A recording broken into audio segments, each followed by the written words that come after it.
host na. हाँ. Okay, I have made you host. Okay, thank you. Yes, so we were doing tissues in the last lecture. Yes, ma'am. And we are subjected to move ahead now. Now in tissues, we have completed a certain segment, that is the tabular form with chart, which I was trying to teach you out. So chart में हमने phloem और xylem तक किया था. Now we are subjected to learn about meristematic tissues. Okay. मैंने आपको apical, intercalary and lateral ये position समझाया था कि क्या होता है. ठीक है. Yes, ma'am. ओके, चलिए.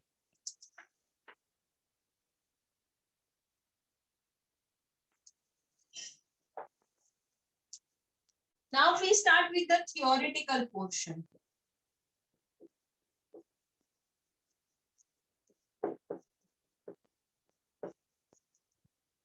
Meristematic tissues. Meristem. So how they are?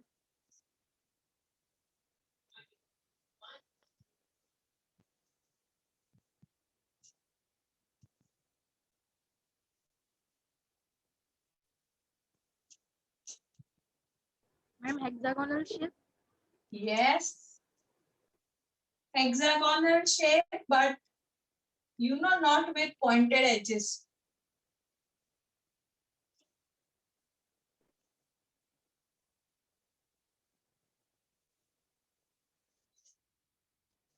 Like this.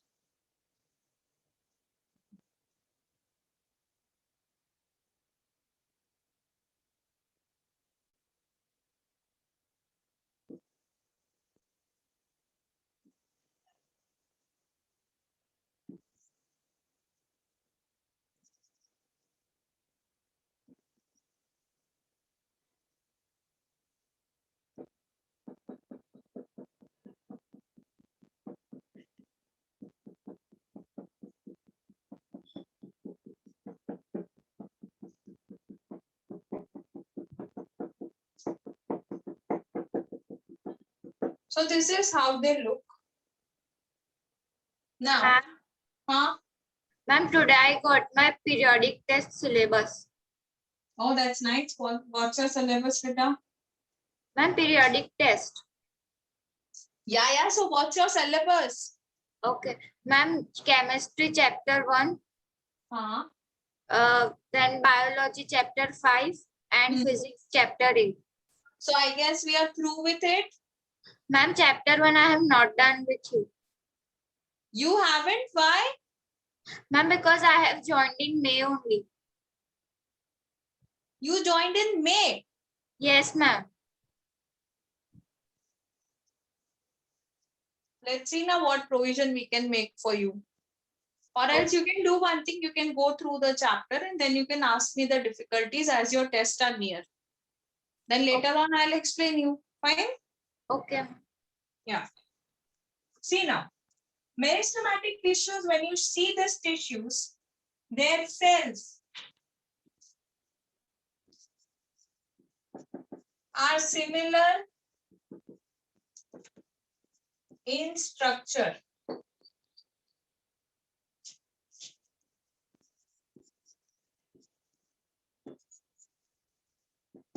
And have thin cellulose.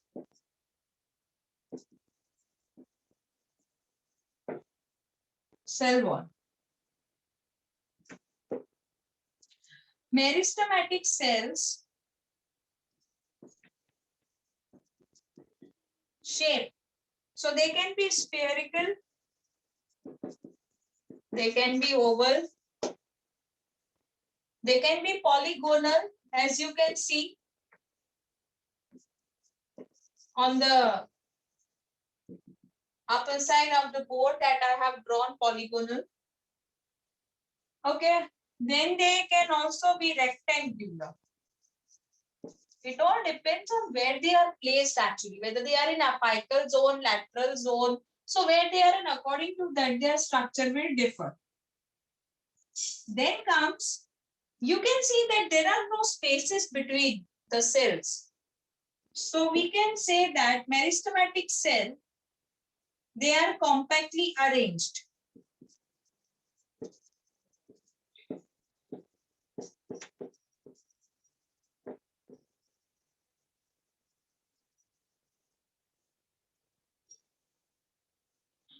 And they do not have spaces between the cell. 1 minute, huh, Ashna? They do not have space in between the cell. So we can write that. And do not have intercellular spaces. Intercellular का मतलब है cell, दो cell के बीच में जगह नहीं होती. So yes, I have few questions from Ashna and Bhavya. Tell me, Ashna, what happened? My name is not Ashna, ma'am. Ahana. Ahana, sorry. Ahana, tell me. Ma'am, my syllabus also came. It's the same one. 158. Ma'am, my exam is on 6th of July and no, ma'am, 8th of July of science and syllabus is chapter 3, 4 and 5. Oh, it's 3, 4 and 5. Okay. Well, normally we teach, okay, 5 has been taught. 3, 4 and 5. Normally we teach 5 and 4 chapter in the second term. So I just request you that I will see the videos in app. I doubt they would be there. Yes, ma'am. The ma'am said there is the videos. Okay, no issues. Okay, ma'am. My date is 8 July. Do one thing, na, you just go through the chapter. You would have studied in the school, na, and if you have any doubt, you ask me. Okay, ma'am. Thank you, ma'am. Yeah. Okay. Yes, Bhavya, what doubt did you have? Yes, ma'am. Today, Sakshi ma'am shared us the timetable to show our books and to make another book for homework book. So, ma'am, what you are so what मतलब जो ma'am हम इधर आप जो इधर लिखवा रहे हो वो हम होमवर्क बुक में लिखना है और फिर वो 1 जुलाई से दिखाना है. हाँ, ऐसा करना. ओके मैम, मतलब हम तो बुक तो ऑटोमेटिकली एक ही हो जाएगी ना होमवर्क बुक. तुम समझो, मैं तुमको अगर अलग से वर्कशीट, जैसे चैप्टर कंप्लीट होता है ना बेटा, तो यहाँ से वर्कशीट आता है आपको, है ना, वर्कशीट मिलता है ना आपको. 5th चैप्टर का भेजा था, 1st का भेजा था, तो वो वर्कशीट होमवर्क बुक में फर्स्ट का नहीं मिला. 1st का नहीं मिला, 1st का भेज देते. तो मतलब ये जो ये जो वर्कशीट है ना, उसको आप अलग बुक में लिखो. मेरा ये जो नोट्स है ना, उसको अलग बुक में मत लिखो. ठीक है Bhavya? Clear? Okay, ma'am. Ma'am. Yes हाँ बोलो. मैम हाँ. ये जो आप ये लिखवा रहे हो वो हमें मतलब कि वो होमवर्क नोटबुक में नहीं लिखना, नहीं, वो क्लास वर्क की नोटबुक में लिखना है. हाँ. और मेरा जो वर्कशीट आता है ना, या फिर मैं अगर कोई प्रैक्टिस सम आपको देती हूँ, तो वो आपको लिखना है होमवर्क. तो होमवर्क बुक में जो लिखना है वो मैं बता दूँ. Is it clear? Ma'am Yes, मेरा ma'am. भी सिलेबस आ गया है. ओके. आपका मैम syllabus क्या है? 5, 2nd and 8th. ओके, ठीक है बेटा. अच्छा, और किसी को कुछ है? If your doubt is been solved, please lower your hands. Ma'am spiral हमें खुद करनी है या फिर आप कराओगे? बेटा स्पाइरल ना जैसे जैसे चैप्टर होती जा रही है ना, आप क्वेश्चंस देखते जाओ. If you feel that I don't know this question, you can ask me. Okay. Understood? Yes, ma'am. Okay, चलो अभी let's move upon the 4th.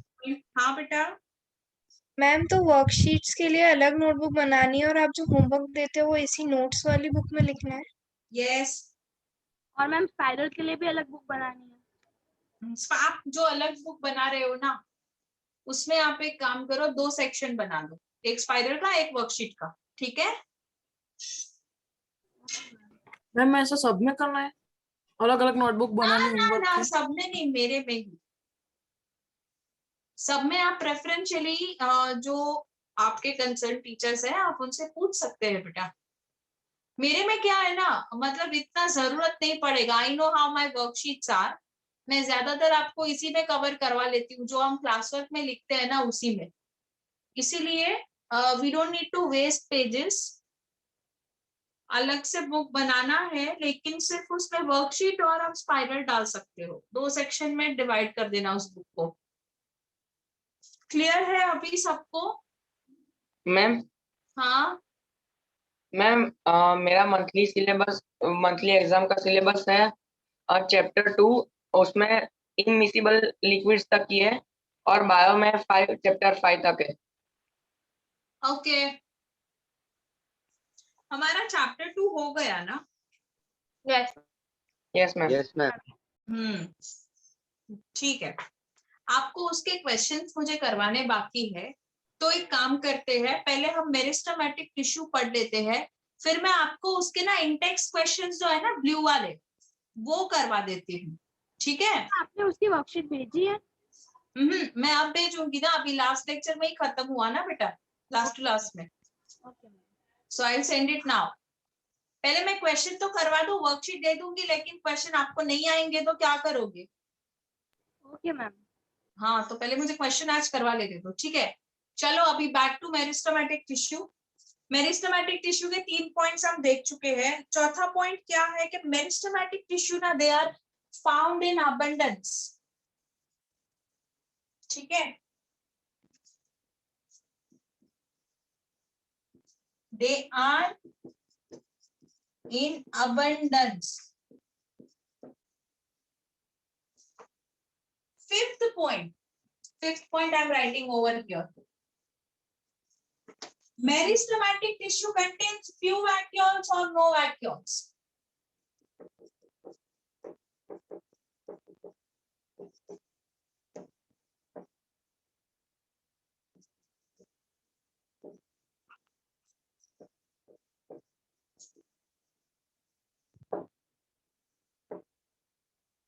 चलो तो इसकी फोटो ले लो।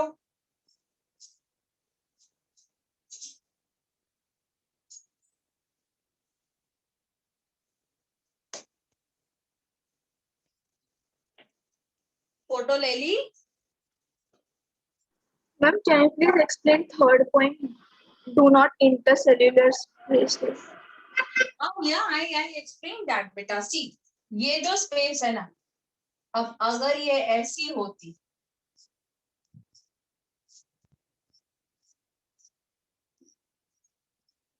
so these are the two cells and we have this place between them.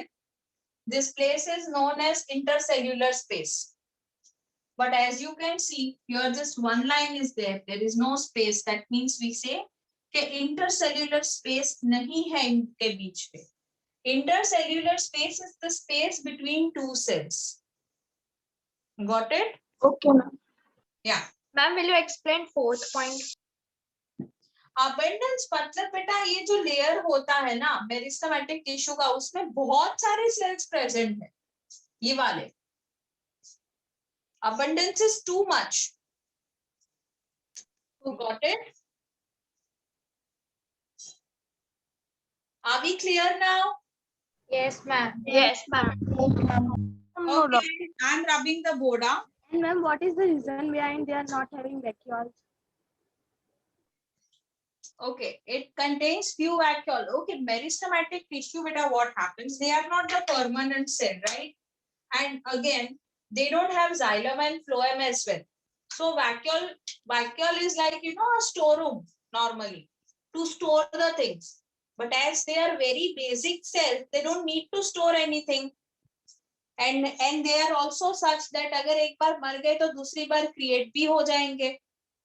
इसीलिए इनको जरूरत ही नहीं है वैक्यूल की. समझे? आपके पास स्टमक है, क्यों? क्योंकि आपको आम लंबा जीते हैं. So we have to run for a longer period of time and hence we eat and we store the food. But जैसे आप लीफ ले लो, अब लीफ के पास कहाँ स्टमक है, वो तो जब चाहिए तब खाना बना लेता है, लेकिन लीफ का लाइफ क्या है, हमसे तो बहुत बहुत बहुत कम है, राइट? मैम पर प्लांट का लाइफ तो हमसे बहुत बड़ा है ना। सारे प्लांट्स का तो नहीं बढ़ा। और ये जो मेरिस्टेमेटिक टिश्यूज, अब हम टिश्यूज की बात करें, हम पूरे प्लांट की बात नहीं कर रहे बच्चा। सो जो टिश्यूज होते हैं ना, वो वेयर एंड टेयर होते रहते हैं। जैसे आपको पता है, आपका हाथ है, अभी हाथ में आपके विंटर्स में व्हाइट व्हाइट स्किन निकलती है, if you have seen then. Yes ma'am, dry skin. तो वो आपके एपिडर्मिस के ऊपर के जो सेल्स होते हैं वो निकल जाते हैं। So that is not the meristematic tissue, that is the epidermal tissues. But कहने का मतलब है वैसे ही मेरिस्टेमेटिक टिश्यू होते हैं, किसी को हर विंटर में निकल जाते हैं, मतलब वो ज्यादातर हमारे पास रहते नहीं है। They have a formation of regeneration, इसीलिए they don't need anything to get stored and that's why they don't have vacuoles. Understood? Yes ma'am.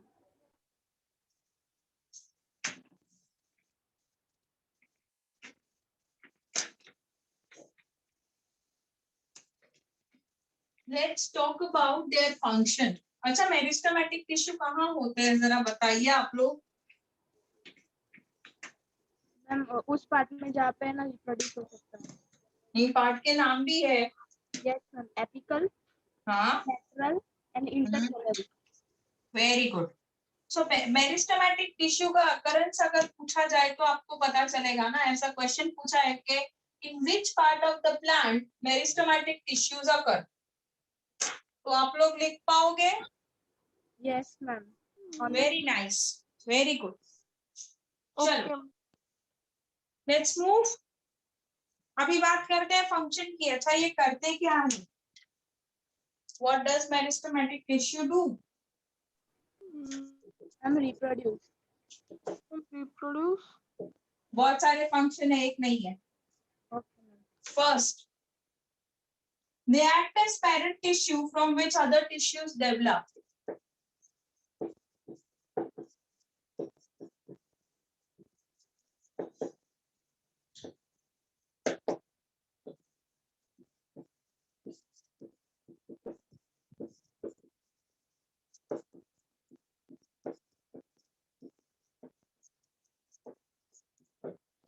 इसका मतलब है कि ये ऐसे बेसिक टिश्यू है जिसमें से दूसरे जितने टाइप के हमने टिश्यूज वो चार्ट में लिखे हैं ना, वो सारे इनमें से ही डेवलप होते हैं। So they are a parent tissue. Second function,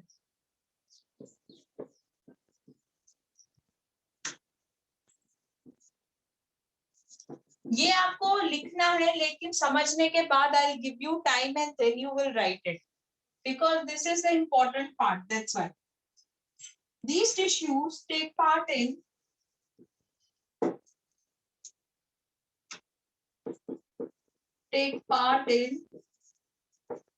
growth by formation of new cells.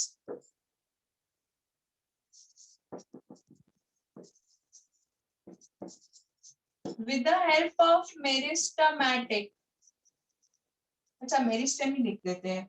With the help of meristem, plants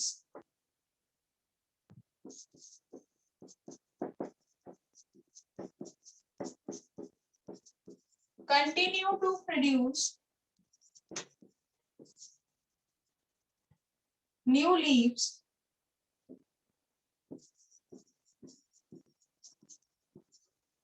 branches of stem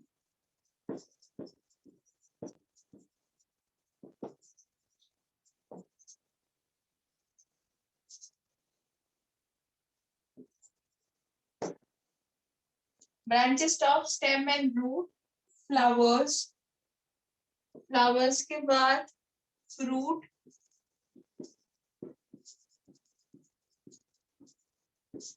and root hairs.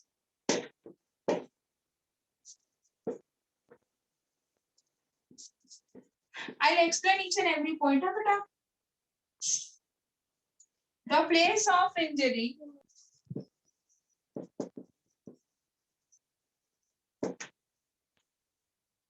in plant is healed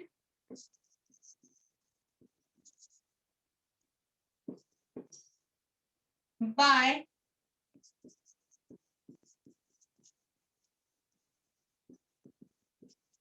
the formation of new cells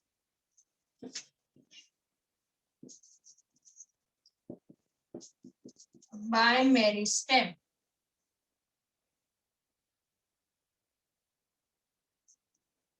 Last point. The plant shoot lodge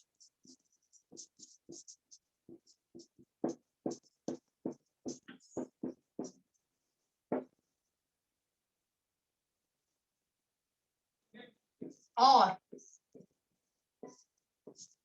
bent by wind. The plant shoot lodge or bent by wind are made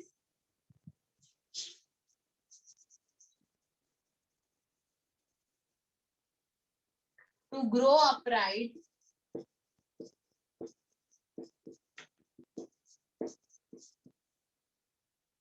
by activity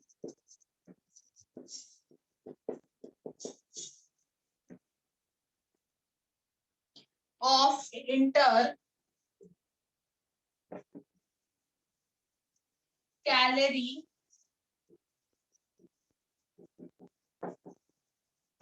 meristem.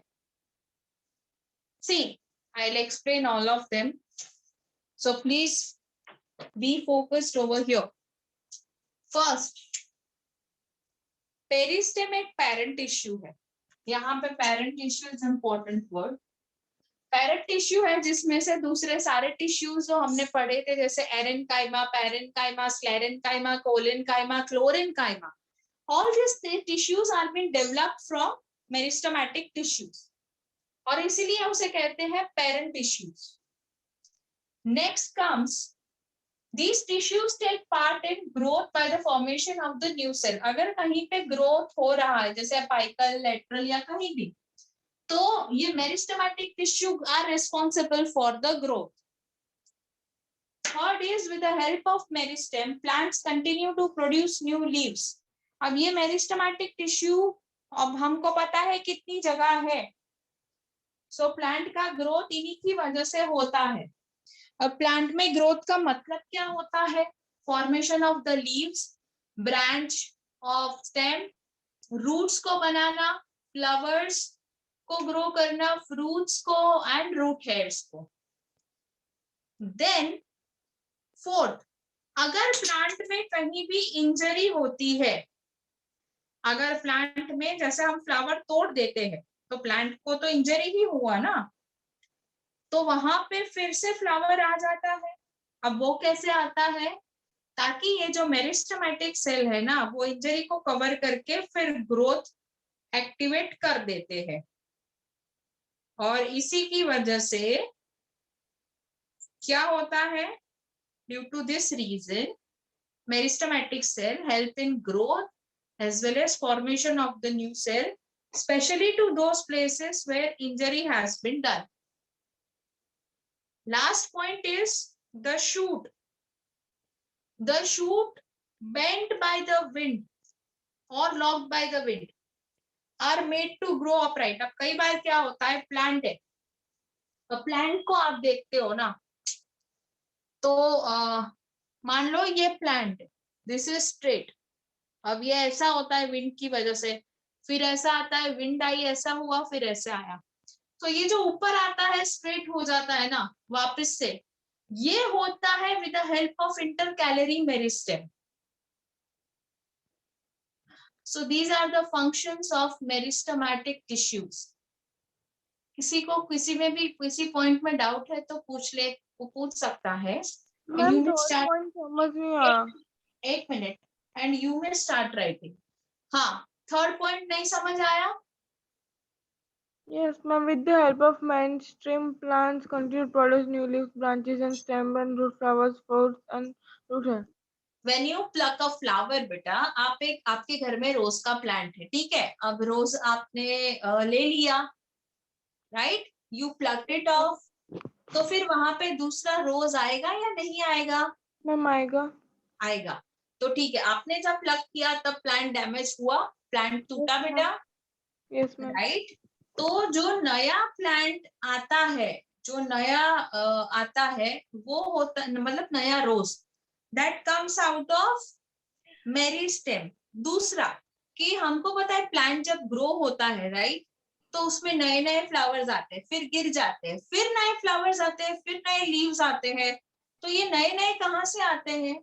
Because of the meristematic tissues. तो सिर्फ Okay, ma'am. Flowers ही नहीं, leaves भी, stem भी, root भी, फिर root hairs भी। Root पे ना छोटे छोटे हेयर होते हैं ताकि वो पानी को एब्जॉर्ब कर सके। तो वो सब ग्रो होता है due to meristematic tissue. Ma'am yes बेटा। मैम फ्रूट्स में कैसे मेरिस्टेमेटिक होगी, क्योंकि हम उसको काटते तो फिर से तो नहीं उग जाता। टिप पे होता है। Ma'am fruits. हाँ, तो फ्रूट्स ऐसे जैसे एप्पल है, ठीक है, ये ट्री है, अभी इधर एप्पल है, तो ये डंडी है ना, यस तो ऐसा ब्रांच है, इधर एप्पल लटका हुआ है, और आप यहाँ से तोड़ते हो, तो यहाँ से तो ये ग्रो हो सकता है ना बेटा। मैम, पर वो तो कुछ ही प्लांट्स में है, सब में ऐसा नहीं हो सकता ना। तो मैंने जनरलाइज ही लिखा है, मतलब ये जनरल व्यू है बेटा, ऐसा प्लांट वाइज नहीं लिखा है। Okay ma'am. हाँ बच्चा, चलो बेटा 5 minutes I am giving you to write this, not more than that. हो जाए अगर लिखना तो बोल देना।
लिख लिया?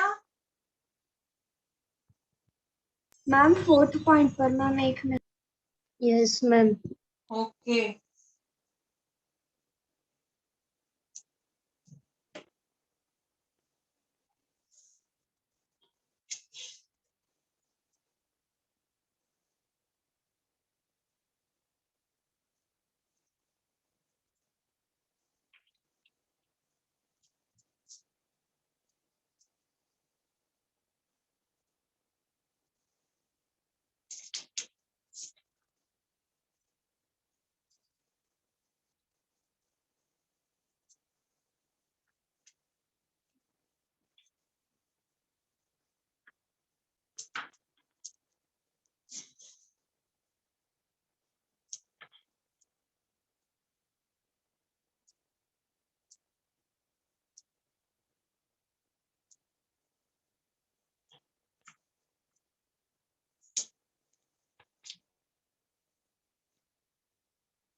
I'm done. Okay.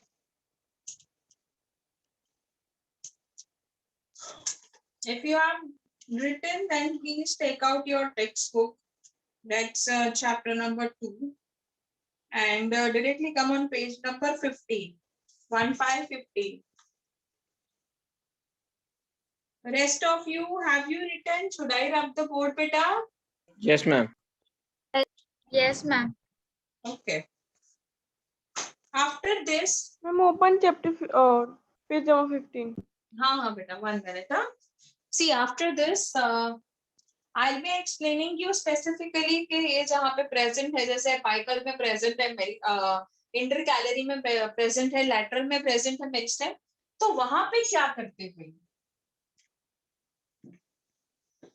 लेकिन उससे पहले ना मैं मोस्टली कल तक वर्कशीट भेज दूंगी, तो आपके पास आ जाना चाहिए तुरंत.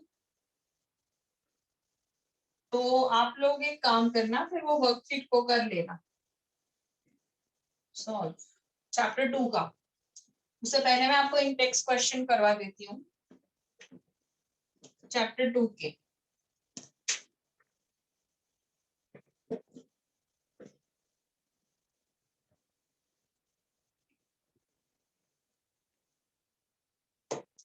Page number 15, first question.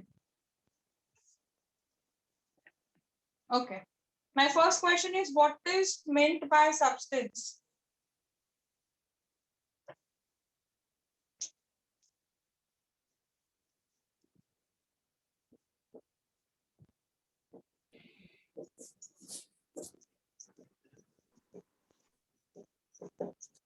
Ma'am, can I answer? Ma'am, can I? Hello? Substance is a matter that has properties. Ma'am हाँ, मैम आपने अभी लिखा उससे कंटिन्यू करें. नहीं, इसकी तो फोटो ही लेनी है. Appear मैम ये substance. एक मिनट, ये जो मैं करवा रही हूँ ना, उसकी सिर्फ फोटो लेनी है. मैं बोलूंगी कैसे लिखना है उसको, ठीक है? Okay ma'am.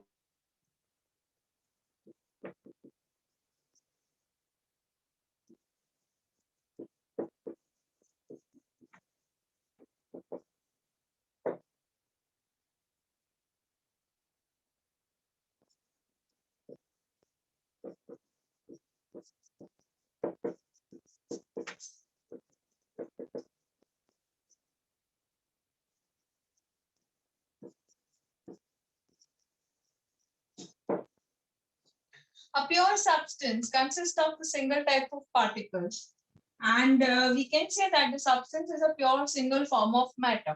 मतलब उसमें सिर्फ एक ही पार्टिकल एक ही तरीके के एंटायर सब्सटेंस में एग्जिस्ट करते हैं, उसे हम सब्सटेंस कहते हैं. Now comes homogeneous and heterogeneous का डिफरेंस.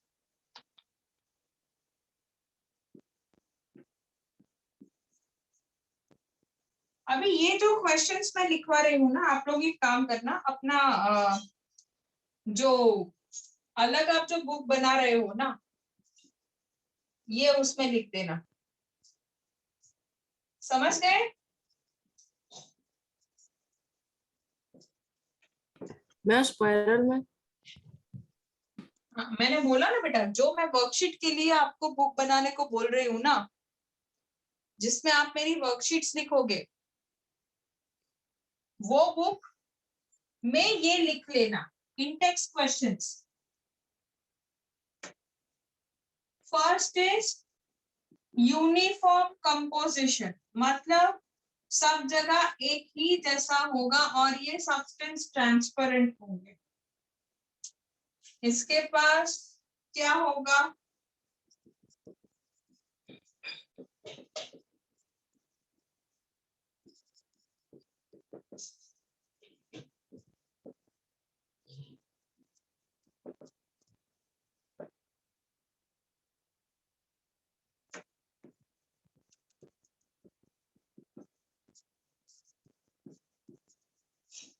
अच्छा, आपको कोई पीडीएफ मिला है क्या चैप्टर 2 का फ्रॉम एसपीजीटी? No, ओशन का या फिर नहीं, ओशन नहीं आएगा आपने यस रचना सागर का। यस मैम, रचना सागर का मिला है। ओके, सो ये सारे क्वेश्चन उसमें भी है। मैम आपने चैप्टर 1 की भी वर्कशीट सेंड कर दी है। चैप्टर 1 की मुझे याद नहीं है, मुझे देखना पड़ेगा। हमें भी याद नहीं इसलिए पूछा।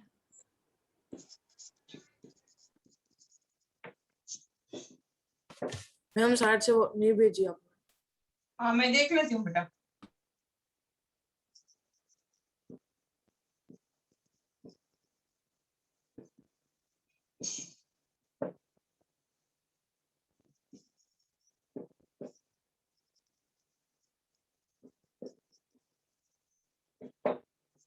मैम हाँ बेटा।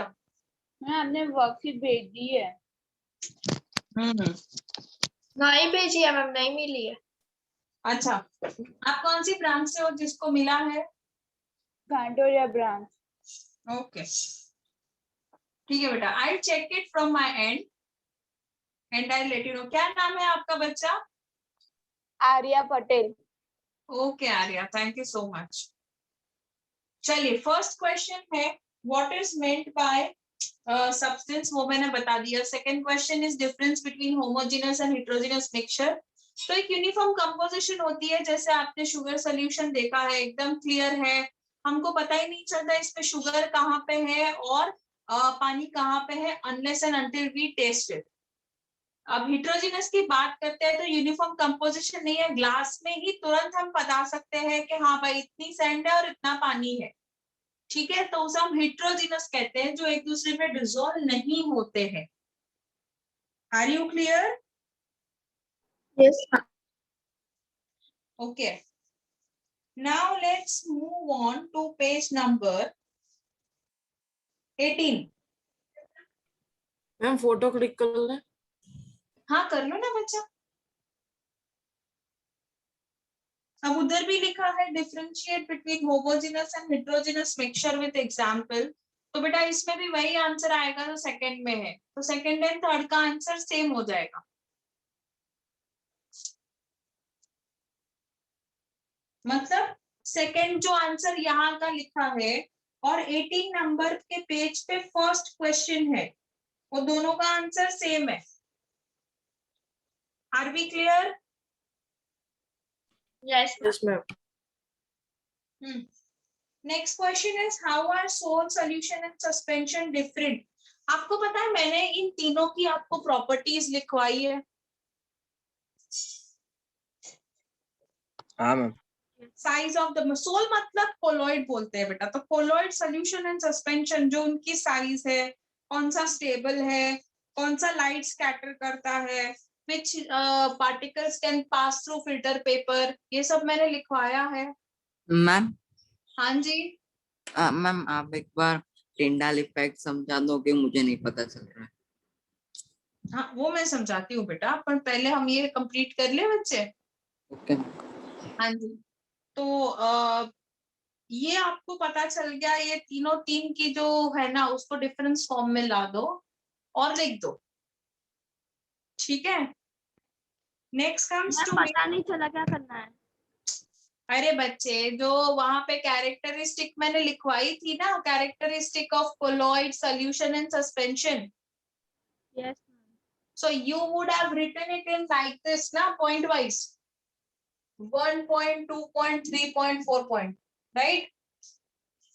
अभी मैंने इधर लिखा सॉल्यूशन का कैरेक्टरिस्टिक, ओके, फिर बीच में लाइन सस्पेंशन, बीच में लाइन, तीसरा कोलॉइड, ऐसा समझ गए? Yes ma'am. वही चीज यहाँ पे तीनों तीन साथ में कॉपी करना है, ऐसा। Is it clear to everyone या अभी भी किसी को डाउट है? No ma'am.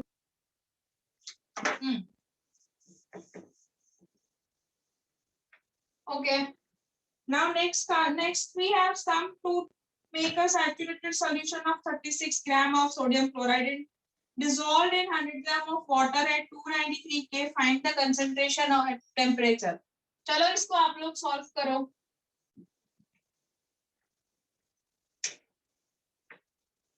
क्या आंसर आती है आपकी? आप लोगों को बहुत सारे न्यूमेरिकल्स मैंने करवाए हुए हैं। Ma'am which question? Question number page number 18 blue colour का इंटेक्स क्वेश्चन है।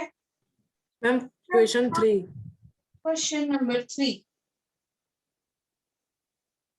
मैम 1 और 2 होमवर्क है। बेटे जी फर्स्ट क्वेश्चन जो है ना वो पढ़ो तो क्या है फर्स्ट क्वेश्चन?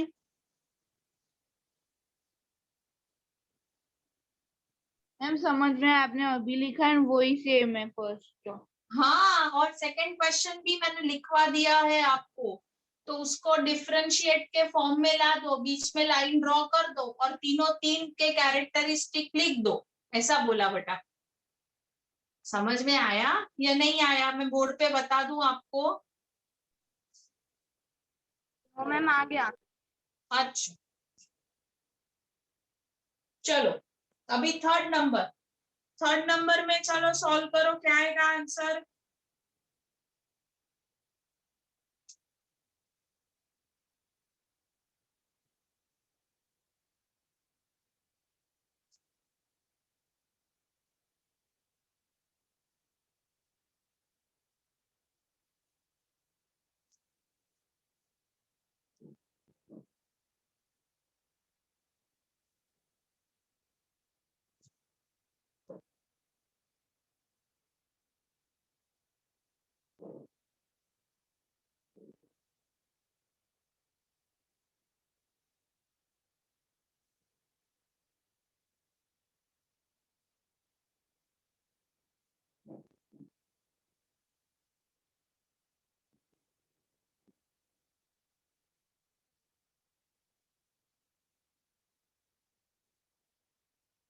हो गया बच्चों? हाँ मैम। क्या है आंसर? 300/7%। अरे भाई एक मिनट। हाँ 36%। Okay 26% is right. देख लो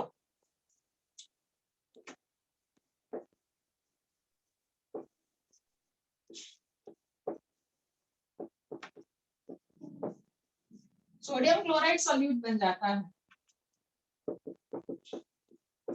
पानी जो है वो solvent.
Ma'am hmm ma'am can you mention page number? 18।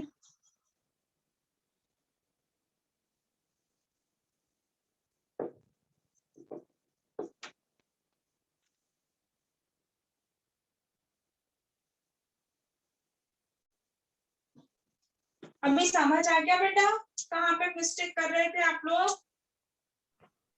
Yes, ma'am. Okay, let's move ahead.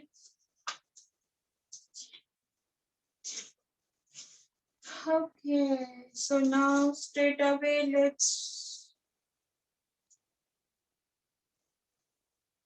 how do you separate?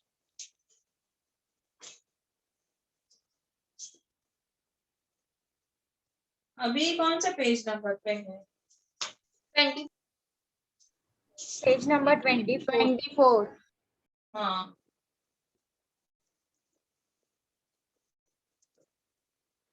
Classify the following chemical और फिजिकल चेंजेस। ये तो मैंने बहुत सारे एग्जाम्पल दे दिए थे आपको। नहीं नहीं, इधर भी है ना, how will you separate a mixture containing kerosene and petrol, है ना? यस तो केरोसिन एंड पेट्रोल है। अब दोनों ऐसे हैं कि दोनों मिक्स हो जाएंगे एक दूसरे में, तो हम इनको कैसे सेपरेट करेंगे? चलिए बताइए पहले तो।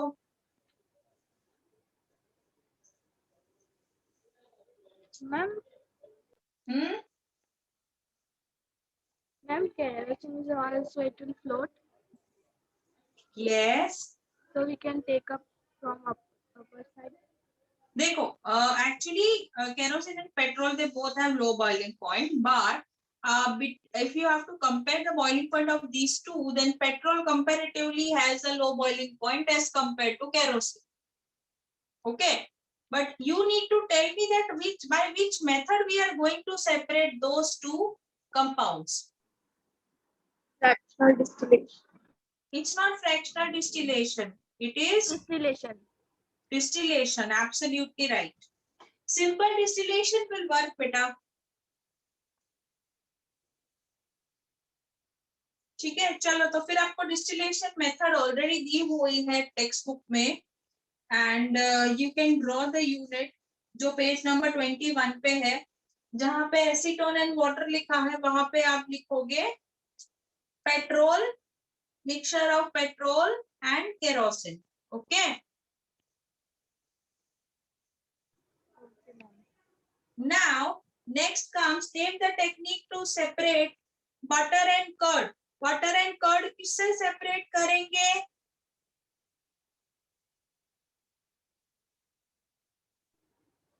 ये मैंने सिखाया था बेटा, बटर एंड कर्ड किससे सेपरेट करेंगे? Ma'am by stirring it. हाँ, उस मेथड को क्या कहते हैं? Ma'am churning. उस मेथड को क्या कहते हैं बेटा? टर्निंग. No, centrifugation. हाँ, centrifugation. Very good. Then next example we have is salt and sea salt from sea water. Evaporation. Ma'am, distillation or evaporation? Evaporation. Evaporation. Then comes camphor from salt. ये नया है. Camphor है ना, camphor, उसको हमें salt में से निकालना है. Sublimation. Sublimation, absolutely right. उसको गैसियस फॉर्म में कन्वर्ट कर दो, सॉल्ट ऐसे का ऐसा ही सॉलिड फॉर्म में मिल जाएगा आपको. चलिए, now coming to 8th question, classify, I am sorry, last is left. What type of mixture are separated by technique of crystallisation? Crystallisation से आप लिख सकते हो, सिंपल है, salt from sea water can be separated. Actually salt को separate करने के लिए बहुत सारी मेथड्स हैं. Okay, question number 1 of right hand side, classify the following as chemical और फिजिकल चेंज. देखो मैंने वो तुमको बहुत दिए थे, तो अभी मैं बोल रही हूँ, आप लोग बताना मुझे कौन सा फिजिकल है, कौन सा केमिकल है. Cutting of the tree, physical या केमिकल? केमिकल. Chemical. क्यों केमिकल? फिजिकल. हाँ, फिजिकल आएगा ना बेटा. Yes, ma'am. It can be reproduced. Physical, physical. अच्छा, next is melting of butter in a pan. Physical. Physical. Physical, right. फिर rusting of almirah. Chemical. Chemical. Chemical. Chemical, chemical, right. Boiling of water to form steam. Physical. Physical. Physical. Then passing of electric current through water and water breaking down into hydrogen and oxygen. Chemical. Chemical change. Chemical. Dissolving of common salt in water. Physical Physical. Right. Physical. Making a fruit salad with raw fruits. Physical chemical Physical, ma'am. Physical. Ma'am पर fruit salad बनाने के लिए उनको काटना पड़ेगा और काट के बाद में जोड़ नहीं सकते ना। आप उसका ना स्ट्रक्चर चेंज कर रहे हो, उसमें केमिकल चेंज कर रहे हो क्या? आप फ्रूट का जो क्या बोलते हैं अंदर का जो केमिकल मतलब फ्लैवेनॉइड्स, अल्कलॉइड्स ये सब चेंज कर रहे हो क्या कुछ? हम वो नहीं कर रहे बच्चा, वो अपीयरेंस में वैसे का वैसा ही रह रहा है। तुम समझो एप्पल एप्पल ही रहेगा काटने के बाद, पर रोटी का आटा जो है ना, रोटी बनने के बाद वो आटा नहीं बन सकता बच्चे, समझे आप? Ma'am fruit juice is a chemical change. Yeah. So making a salad goes in a physical change. Last is burning of paper and wood. Chemical. Very nice. Chal. Ma'am, Now can't we convert hydrogen and oxygen? into what?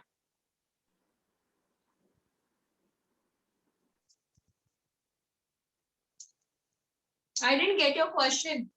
It's either incomplete, either I'm unable to get it. Ma'am, water breaking down into hydrogen and oxygen, so can't we convert it into again water? If we could do that, artificial water is being produced, but it's not easy to do it. It requires a lot of chemical intensity to go through that reaction, and that's why there is a scarcity of water, because water is the only thing we cannot reproduce it chemically. Yeah.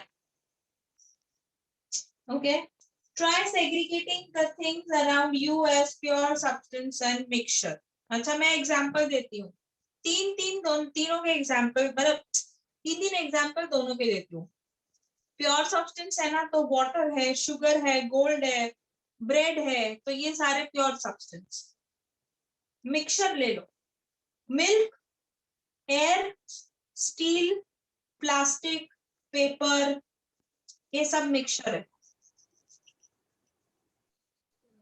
So these are the in-text questions of chapter number 2, and we have answered them all.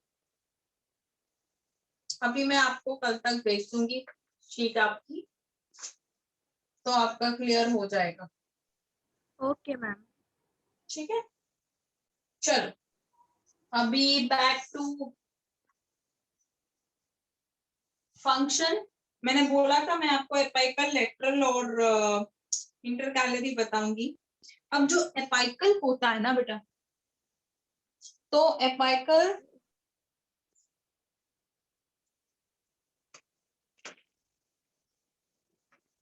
it is responsible for primary growth now. Ma'am हाँ अभी लिखा है वो class notebook में लिखना है। अभी जो मैं लिखवा रही हूँ ना, ये मेरिस्टेम वाला चैप्टर 6 का जो लिखवा रही हूँ, वो आपको कहाँ लिखना है? In the class work book, notes वाला। और ये जो इंटेक्स्ट क्वेश्चंस मैंने करवाए वो आपको लिखने हैं अलग बुक में, समझ गए? मैम हमें बैक एक्सरसाइज करनी है। बैक एक्सरसाइज देख लेना, वो मेरा वर्कशीट में कवर हो जाता है बैक एक्सरसाइज। ठीक है, ओके मैम। हाँ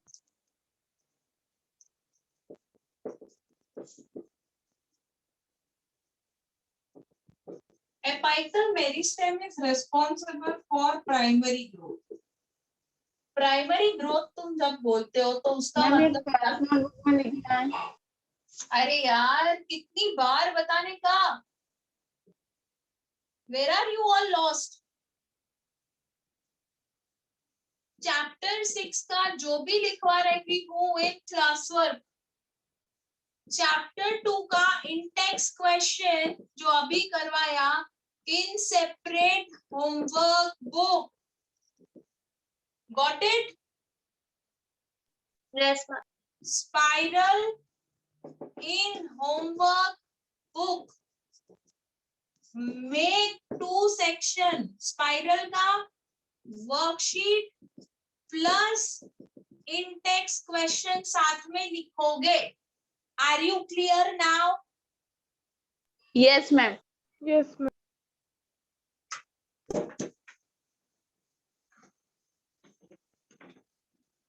I'm done. Primary growth, when you talk about, it is increase in height of the plant. जब plant बढ़ता है तब. दूसरा, plant का root and shoot elongation. तो अगर ये दो एक्टिविटी प्लांट में हो रही है मतलब ग्रोथ हो रहा है फ्रॉम एपाइकल मेरिस्टेम. अब बात करते हैं लेटरल की. सो लेटरल जो है, lateral mostly causes the organ. अभी इसके प्लांट के ऑर्गन क्या हुए? Stem and root. So causes the organ to increase in diameter and girth. मतलब ये ट्री है, मान इतना पतला है, अभी इतना हुआ. So this is due to lateral meristem. Yes, ma'am. Means breadth. Yeah. इसे हम कहते हैं secondary growth. Then comes intercalary. अब intercalary क्या करता है? It increases. Okay. Intercalary increases length of leaves and internodes. आपने भी देखा है कि पहले जो पत्ता होता है वो इतना छोटा होता है और फिर इतना बड़ा हो जाता है. So this increase is due to intercalary. और बहुत सारी एक डाली होती है उसकी बहुत सारी ब्रांचेस आती है. So that is also been done by intercalary. Is it understood to all of you? And ma'am, intercalary also help to fill up the injury. Yeah. Ma'am diameter and उसके बाद क्या लिखा है? Girth, G-I-R-T-H. मैम उसका मतलब Yeah, see, when you talk about girth, तो जब आप material कैसे बोलूं अभी? Girth is like, you know, inducing or increasing the middle factor. I'll explain you, chalo, on the board only.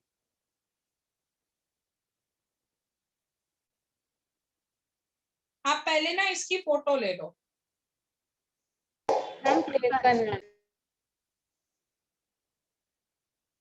ले लिया? यस आप ले ली. ये देखो, ट्री है, ठीक है. अब ये इतना है, अभी ये इतना मोटा हुआ, तो ये जो बीच का पोर्शन है, this is the diameter. But इसके बीच का जो ये पोर्शन है जिससे वो मोटा हो रहा है, इसे हम कहेंगे girth. Did you understand? Yes, ma'am. Okay, चलिए, आई टेक योर लीव. आप लोगों को ये सब वन टाइम लिखना है in your class work of chapter number 6 and chapter number 2 मैंने वैसे ही बता दिया है. इन टेक्स्ट क्वेश्चन आपको लिख लेने हैं in the homework book. Spiral के क्वेश्चंस चेक कर लेना, अगर किसी में डाउट है तो पूछ लेना in the next lecture. Okay Okay, ma'am. Okay, ma'am. Ma'am. या बाय मैम. बाय.